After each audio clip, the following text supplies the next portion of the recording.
Hello friends, நம்ம சாட்சியில் என்ன பார்க்க போகிறோம் அப்படின்னா, அனானிஸில் படிக்கிற ரெகுலேஷன் 2025 MBA ஸ்டூடெண்ட்ஸ் உங்களுக்கான சிலபஸ் பற்றி கேட்டிருந்தீங்க. ஸோ ஆக்சுவலாக உங்களோட ஃபோன்லேருந்து நீங்கள் ட்ரை பண்ணுறீங்க அப்படின்னா, அந்த சிலபஸ் வந்து ஒரு பழைய சிலபஸ் மாதிரி தான் நம்ம ஃபோனில் பார்க்குறப்போ இருக்குது அந்த வெப்சைட்டில். ஆனால் வந்து நம்ம பிசியோ லேப்டாப்போ ட்ரை பண்ணுறப்போ அதில் வந்து இந்த சிலபஸ் வந்து அவைலபிள் ஆயிடுச்சு. ஸோ உங்களோட சிலபஸ் வந்து ஆக்சுவலாக பப்ளிஷ் ஆயிடுச்சு. இதுதான் உங்களோட செகண்ட் செமஸ்டர் சிலபஸ். ஸோ பார்த்துக்கோங்க. ஸோ டோட்டலாக வந்து உங்களுக்கு கிரெடிட் இல்லாமல் மொத்தம் 7 பேப்பர் கிட்ட இருக்குது. ஸோ 2 இது பார்த்தீங்க அப்படின்னா சேர்த்து உங்களுக்கு 9 இது கிட்ட வந்துருக்கு. மொத்தம் 32 கிரெடிட்டு. ஸோ இதில் உங்களுக்கு சிலபஸ் வந்து நம்ம பார்க்கலாம். ஆக்சுவலாக இந்த சிலபஸ் வந்து நம்ம டெலகிராம் பேஜில் நான் ஷேர் பண்ணியிருக்கேன். ஸோ அதனால் பார்த்து வச்சுக்கோங்க. So first applied operations research இது வந்து பார்த்து வச்சுக்கோங்க.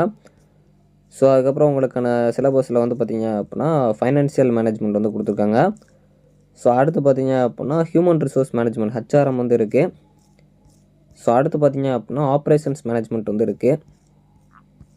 ஸோ அடுத்து வந்து பார்த்திங்க அப்படின்னா பிஸ்னஸ் ரிசர்ச் மெத்தட்ஸ் வந்து இருக்குது. ஸோ அடுத்து பிஸ்னஸ் அனாலிட்டிக்ஸ் இருக்குது. ஸோ அடுத்து மார்க்கெட்டிங் மேனேஜ்மெண்ட் இருக்குது. இந்த மாதிரி வந்து பார்த்திங்க அப்படின்னா உங்களுக்கு வந்து கொடுத்துருப்பாங்க. இது எல்லாமே பார்த்திங்க அப்படின்னா உங்கள் சிலபஸ் பார்த்திங்கன்னா 3rd செமஸ்டருக்குமே இருக்குது. இந்த PDF நம்ம டெலகிராம் பேஜில் நான் ஷேர் பண்ணுறேன். தேங்க்ஸ் ஃபார் வாட்சிங்.